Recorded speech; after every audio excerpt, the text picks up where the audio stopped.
Hello दोस्तों, welcome to another exciting video. तो दोस्तों, फ्रॉम सीरीज के सीजन 3 के एपिसोड 2 व्हेन वी गो ने तो जैसे फ्रस्ट्रेशन के नए लेवल्स क्रॉस कर दिए। इतनी सारे क्वेश्चंस और कंफ्यूजिंग सिचुएशंस के बीच हम व्यूअर्स का पेशेंस भी टेस्ट हो रहा है, जैसे डोना का बॉयड से बात करते वक्त होता है। टाई चैन की डेथ के बाद ये एपिसोड न्यू क्लूज और थ्योरीज इंट्रोड्यूस करता है, बट स्टिल बहुत सारे सवाल बाकी है। तो चलिए इस एपिसोड को डीप डाइव करते हैं और कुछ फन थ्योरीज को एक्सप्लोर करते हैं। और हाँ, अपने थॉट्स और थ्योरीज कमेंट्स में जरूर शेयर करें और वीडियो लाइक करना मत भूलना, so you don't miss any of my from updates. Let's get started. I'm outside!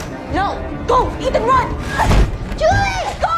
सबसे पहले हम बात करते हैं बॉयड की मिरेक्युलस सर्वाइवल के बारे में। टाई चैन तो चली गई, लेकिन बॉयड को मॉन्स्टर्स ने कैसे छोड़ दिया, ये एक बड़ा सवाल है। ऐसा पहली बार नहीं हुआ है कि मॉन्स्टर्स ने किसी को स्पेयर किया हो। सीजन 2 में भी एक औरत थी जिसके सर में रॉड घुस गई थी और मॉन्स्टर्स ने उसके बॉयफ्रेंड को मार दिया था, बट उन्होंने उसे जिंदा छोड़ दिया। ये बस मॉन्स्टर्स का सिक और ट्विस्टेड नेचर दिखाने के लिए नहीं हो सकता। शायद इसका कुछ डीपर कनेक्शन है जो बॉयड की डेड वाइफ के थ्रू हिंट किया गया था और उसकी वाइफ ने उससे कहा था होप जो है वो तुम्हें सफर करने पे मजबूर करता है। ये लाइन इस बात को हाईलाइट करती है कि फॉरेस्ट के मॉन्स्टर्स तुम्हारे फियर से नहीं बल्कि तुम्हारे होप से फीड करते हैं। होप एक इमोशन है जो तुम्हें सर्वाइवल के लिए फाइट करने पर मजबूर करता है और इसी होप से मॉन्स्टर्स और फॉरेस्ट अपनी एनर्जी लेते हैं। और अब अगर हम बॉयड को डंजन में मिले हुए चैंडमैन मार्टिन को याद करें तो बॉयड का कहना था जो कुछ भी ये चीजें हैं वो इस आदमी को सालों तक फीड करती रही है। ये स्टेटमेंट काफी इंट्रिगिंग है क्योंकि फीडिंग का कॉन्सेप्ट यहाँ बार बार रिपीट हो रहा है। सैरा भी एक पॉइंट पर बॉयड की थ्योरी को एलिब्रेट करती है। बॉयड ने कहा था कि ये जगह हमारे पेन पर फीड करती है, लेकिन क्या ये और भी कुछ करती है? तो ये मॉन्स्टर या फॉरेस्ट कुछ स्पेसिफिक इमोशन या फीलिंग को हार्नेस करते हैं, जैसे फियर, होप, पेन, और उन्हीं से ये एविल एंटिटी का कंट्रोल बड़ा होता है। और अगर टाउन वाले लोग ये समझ जाए कि कैसे इन इमोशंस को कंट्रोल कर सकते, तो शायद उनके पास मॉन्स्टर से लड़ने का कोई चांस हो। वैसे टाई चैन के आखिरी शब्दों का भी एक मतलब है। जब बॉयड ने उसे लास्ट सुना तो उसने कुछ ऐसे वर्ड्स कहे जो कैनी ने ट्रांसलेट किए, take care of him, he will be alone now. ये बात बॉयड के लिए थी, लेकिन टाई चैन ने ये चाइनीज में क्यों कहा जब बॉयड इंग्लिश समझता है? शायद पेन और फियर के मोमेंट में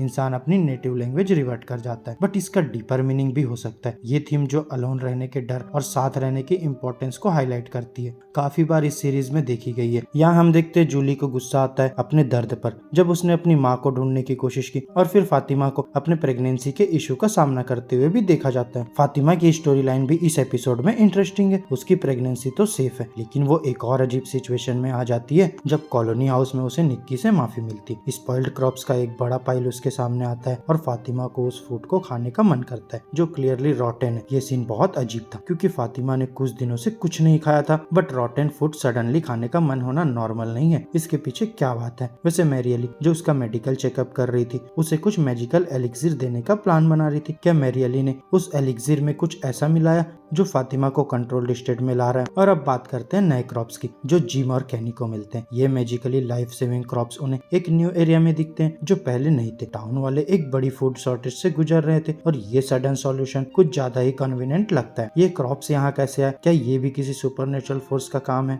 और क्या ये क्रॉप सस्टेनेबल रहेंगे या फिर इन्हें कुछ स्पेशल कंडीशंस चाहिए? वहीं आगे टेबिथा और विक्टोरी की स्टोरी लाइन भी इस एपिसोड में काफी एंगेजिंग थी। विक्टर के फादर हेनरी के साथ टेबिथा के कन्वर्सेशन ने कुछ नए सीक्रेट्स को रिवील किया। टेबिथा अपने पास्ट विजन के बारे में बताती है और हेनरी फाइनली उस पर बिलीव करता है। मिरांडा, हेनरी की वाइफ, जो कि सीजन 2 में ब्रीफली दिखाई गई थी, बच्चों के बारे में विजन्स देखती थी। उसके बेसमेंट में उसके पेंटेड विजन है जो शायद शो की मिस्ट्री को और रिवील करते हैं। ये paintings far away tree, blood stained children और सिविल वॉर सोल्जर जैसे एरी मैसेज दिखाते हैं और उनमें कुछ पुराने साइकिल्स के भी हिंट है। और फिर शो के साइकिलिकल नेचर का एक बड़ा हिंट दिया गया है। पुराने साइकिल के रिमेंट्स जो फेल्ड है उन्हें मॉन्स्टर की तरह दिखाया गया है। क्या विक्टर एक ऐसा कैरेक्टर है जो एक साइकिल से दूसरे में सक्सेसफुल जंप कर गया? शायद मार्टिन भी एक ऐसा कैरेक्टर हो, बट हम इसके बारे में कंफर्म नहीं है। ये एंडलेस साइकिल थ्योरी काफी एक्साइटिंग है और विक्टर का रोल इस सब में एक बड़ा क्लू बन सकता है। कैनी का प्लान मॉन्स्टर को बर्न करने का भी काफी इंटरेस्टिंग है, लेकिन बॉयड का प्लान कुछ अलग लगता है। बॉयड अपने बेटे की मदद लेना चाहता है to capture one of this monsters. शायद कुछ आंसर ढूंढने के लिए ये रिस्की मूव है, बट शायद इससे कुछ न्यू रेवलेशंस हो। एपिसोड के एंड में जिम को अपने डेड सन थॉमस का एक फोन कॉल मिलता है जो अब बड़ा हो चुका है। ये मोमेंट बहुत इमोशनल और हॉन्टिंग था, स्पेशली क्योंकि जिम और टेबिथा के लिए फोन का कनेक्शन उनके सन के डेथ से है। शायद ये भी एक एंटिटी का गेम है जो टाउन वालों को इमोशनली मैनिपुलेट कर रहा है। वहीं विक्टर का सडन डिसअपीयरेंस भी एक इंट्रिगिंग मिस्ट्री है। वो अपने ड्राइंग्स पैक करके हंसते हुए जाता है। क्या वो किसी ओल्ड हाइडिंग स्पॉट पर जा रहा रहा है या फिर किसी न्यू फार अवे ट्री के थ्रू एस्केप करने का प्लान है। ओवरऑल ये एपिसोड नए क्वेश्चंस रेज करता है और कुछ इंट्रिगिंग आंसर के क्लूज भी देता है, बट जो मिस्ट्री है वो और गहरी होती जा रही है। आपके क्या थॉट्स है, क्या थ्योरीज है, कमेंट्स में जरूर बताएं और नेक्स्ट एपिसोड के लिए रेडी रहिए। तो मैं मिलूंगा अब आपसे नेक्स्ट वीडियो में, तब तक के लिए bye bye and take care दोस्तों। Dad? It's Thomas.